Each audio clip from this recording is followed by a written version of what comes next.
So I introduced Barry Human from the New School in Social Justice and Global Development to explore financing social protection in a volatile world. Hello. I don't say good morning or good afternoon because I'm not sure where the listeners are. And I'm sorry not to be with you in person. I think you can understand the reason when you look at these pictures.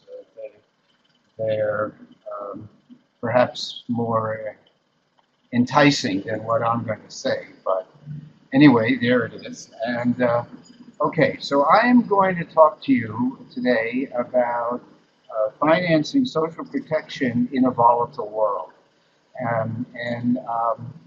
The question is, why this, why now? This is a project that I've been working on for about 15 months through an organization called Social Justice and Global Development.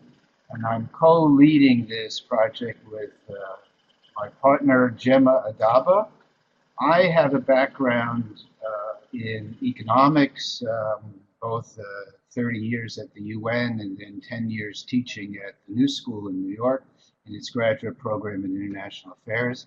And Gemma has had a career in the labor movement and in the trade union movement and has represented the International Trade Union Confederation at the UN for years.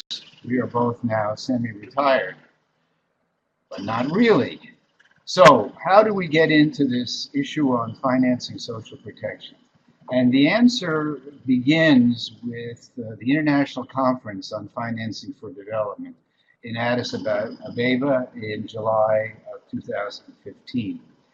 It adopted a paragraph that said we, governments, will provide fiscally sustainable and nationally appropriate social protection systems and measures for all, including floors. That's the first time any text of that sort was ever included in an international financial agreement. And so it was now on the international agenda. Moreover, that same paragraph went on to say, we commit to strong international support for these efforts and will explore coherent funding modalities to mobilize additional resources, building on country-led experiences. Oh, that's interesting. Coherent funding modalities, and we'll explore them. So that means, yes, there is a financing issue in social protection, and the international community ought to deal with it, as well as, of course, civil society. Well, the ILO quickly came up with a financing menu, and there are very good things in the menu and some things that are, I think, a bit misleading. So the first in their menu is reallocating public expenditures. Of course, that's great, necessary. Less for the military, more for social protection. Maybe less fancy office buildings, more for social protection. Second, increasing tax revenues. Of course, especially low-income countries have a capacity, if they wish to make use of it, to increase tax revenues. It means taxing the rich more. It means taxing foreign corporations. It means increasing their take from natural resources extraction, a whole host of things. The third thing is expanding Social Security coverage and contributory revenues. Well, yes, I mean, here we're talking about social protection, meaning the whole gamut from child and mother support to old age pensions. And old age pensions are, in many cases, funded through contributions that people make during their working lives. And so those can be expanded, and that's a whole discussion we won't get into, but is very important. So that's great. Next comes two things that I think are more in the nature of prayers.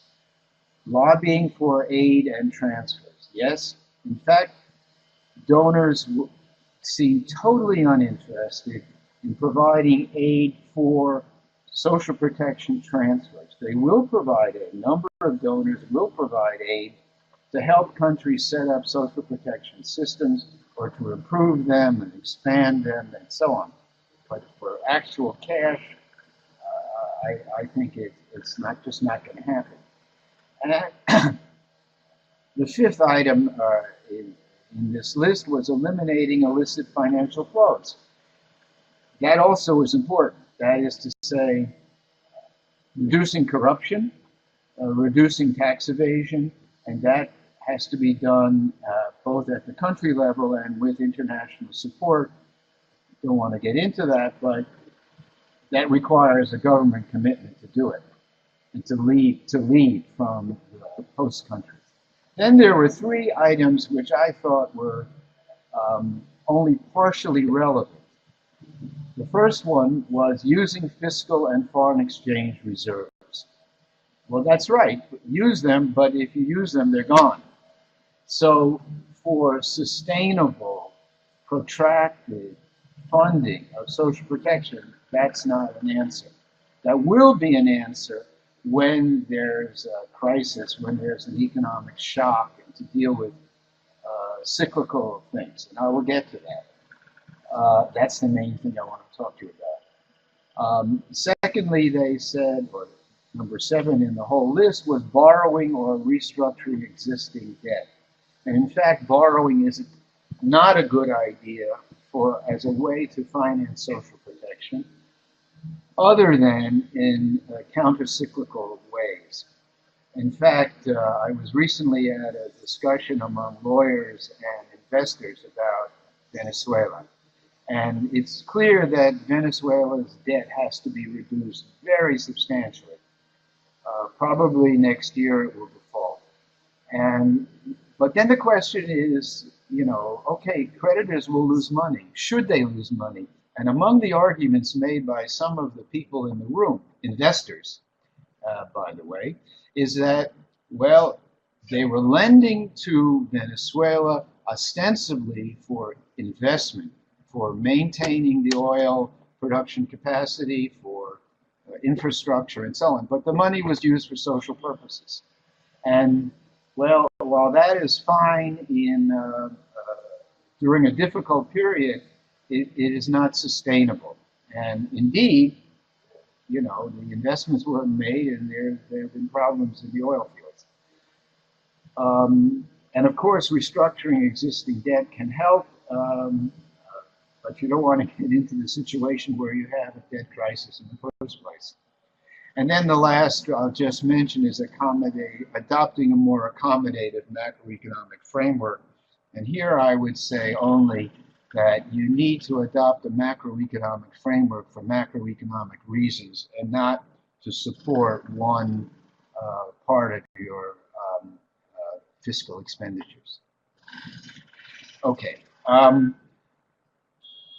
Next I think I will just go right on to talk about a major observation we made, which is not only do you need to look at the long-run viability of your financing structure, but also your capacity to maintain or even increase outlays during shocks. Some countries will treat social protection as a separate type of funding in a separate fund, or will fund it through earmarked taxes. But the fact of the matter is, when times get rough, all budget items are fungible. So, what happens if earmarked taxes for social protection produce disappointing revenues? If, as in Mongolia, they use copper revenues to finance child benefits and some other benefits, and then the price of copper falls and you lose your ability to fund it in this way. So either you cut the benefit or you draw on other revenues. What happens if external debt servicing obligations shoot up? In most countries, probably all countries, the first obligation of the government is to service its debt, to pay interest and principal payments. And so we don't want social protection expenditures cut in order to maintain debt servicing. What happens if low global interest rates leave public pension funds with less funds than they need to cover their commitments to retired public workers? Well, either you cut the pensions or you take the money from somewhere else. So I think the best way to view funding of social protection is that you need enough fiscal resources so that these problems don't arise, and that requires, forward planning to be ready for dealing with volatility. There are domestic and international ways to do this. Domestic ways, I'll talk about reserve funds and something called state contingent debt. And international actions, I'll talk about quick dispersing loans and about something called the BISC clause, about how intergovernmental loans can be adjusted for political reasons. So first on, for commodity exporting countries,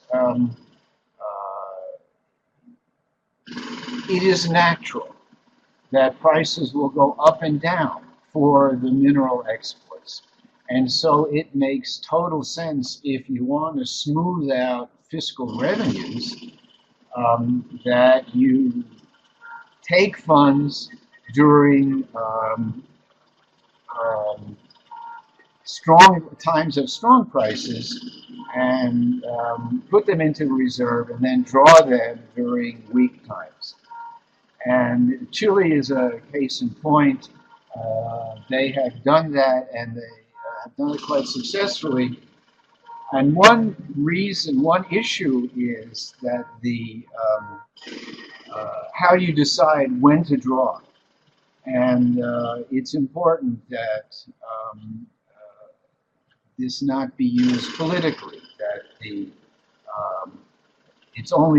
funds are only drawn when needed. And in Chile, they have an independent committee to assess when to do when to withdraw as a way to protect the viability of their reserve fund. Okay, the second thing is domestic action is state contingent debt, which is a fancy way to say better risk sharing between the creditor and the borrower than the usual contractually fixed payments. Governments can issue bonds where the interest people receive is linked to the growth of the economy. These are known as GDP-linked bonds. The problem is nobody wants to buy them. They have been discussed for a while. They have been promoted by the Bank of England and the Bank of Canada. It's not as though variable interest payments are unknown. Certainly in Latin America, during the high inflation years, inflation-protected bonds were sold. There was no other way anyone would buy a bond than one that took account of the inflation. By the same token, it could be done for fluctuations in GDP.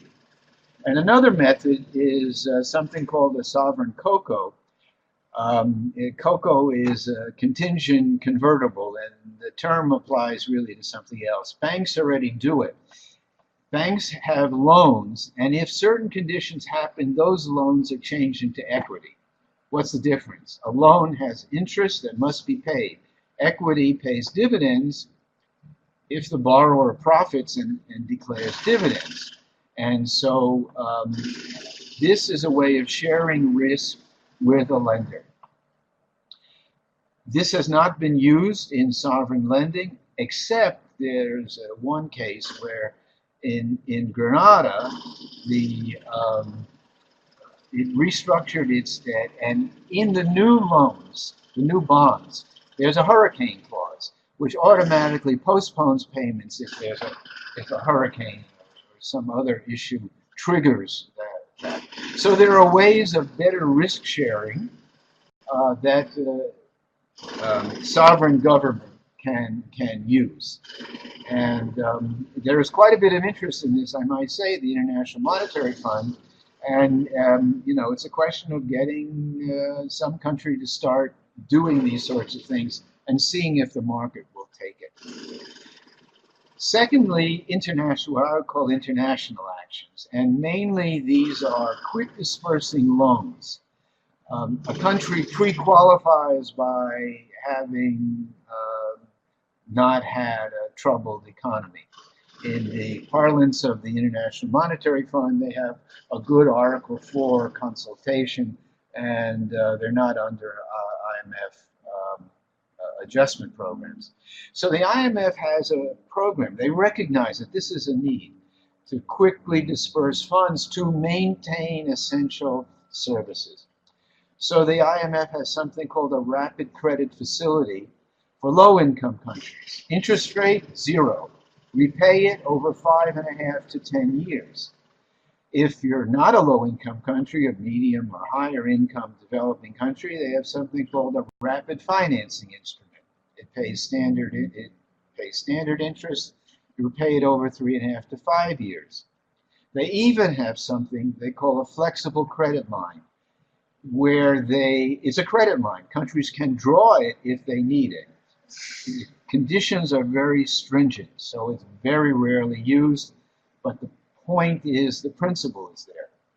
The World Bank has instituted something called a crisis response window for the countries that draw from the International Development Association, its low-income window. And this will supplement emergency assistance from the UN or other places to maintain or increase social protection expenditures and other social obligations, as well as to maintain infrastructure. The World Bank has something called an immediate response mechanism, also for IDA countries. So if you have an IDA project that will go for years to build a bridge or a dam or something, you can draw money from that project for emergency use for social protection. And finally, the World Bank has introduced, in cooperation with the World Health Organization, something called a pandemic emergency financing facility. The World Bank has noted, President Kim has noted, that had they been able to disperse funds more quickly, they could have saved more lives during the Ebola crisis.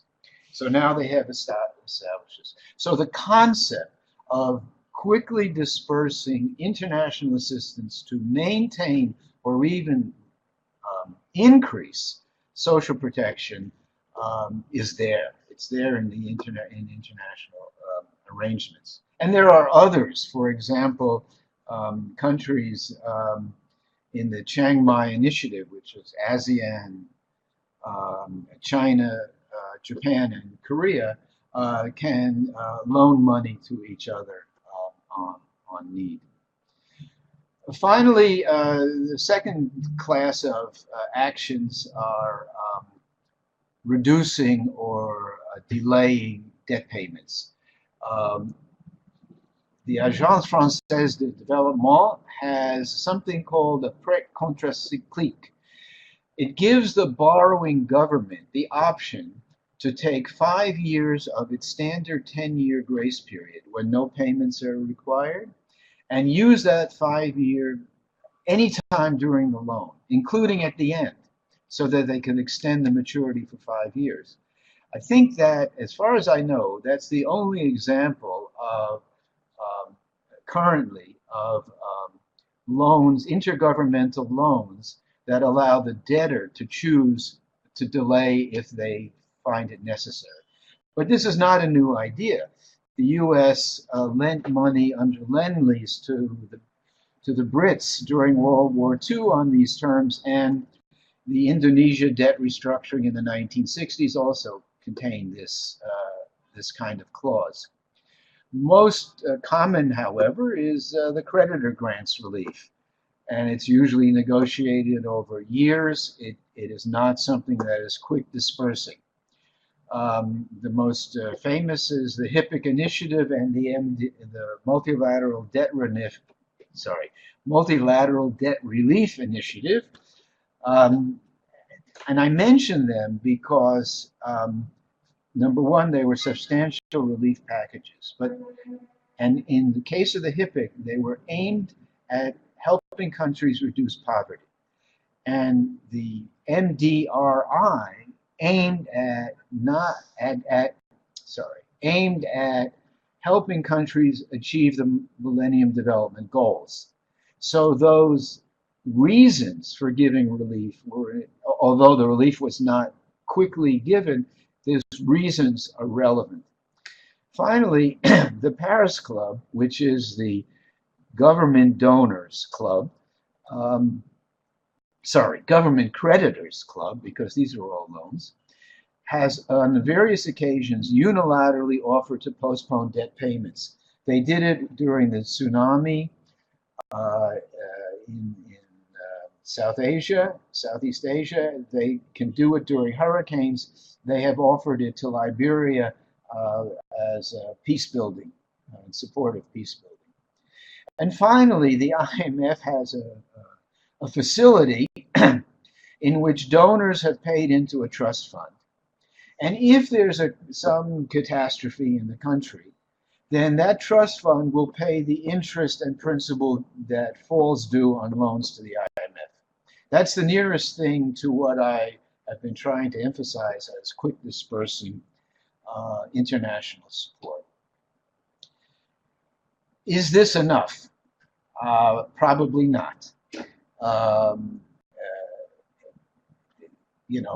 The IMF used to have a facility that was quite large, much larger in the past, which was the way the facility still exists, but the terms for borrowing from it have changed. And I think there's could be quite a bit more of this type of international support. And also governments could be encouraged to do more of the domestic things that I mentioned.